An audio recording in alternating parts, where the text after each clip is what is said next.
How to find recordings for Zoom on Windows. Hello everybody, welcome to another tutorial. In this video, I'm going to be showing you guys how you can find all of your Zoom meeting recordings on your device.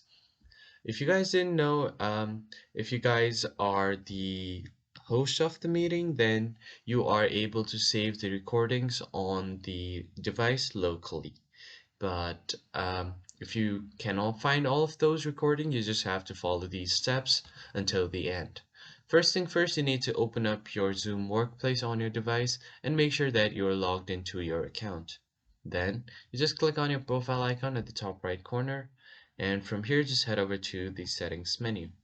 So on the left side of your screen, you will find different audios and video settings like general audio video, screen share, team chat, Zoom app, and finally you will see the recording tab.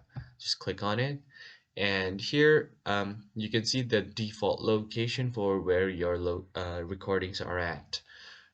If you want to find the folder, just click on open and it will directly open up this folder right here. So this is the folder where all of your recordings are saved, and if you want to change it, you can just click on change and change where where you want to save your recordings on your PC. So that's pretty much it. I hope you found it helpful. I'll see you guys on the next video. Thank you for watching.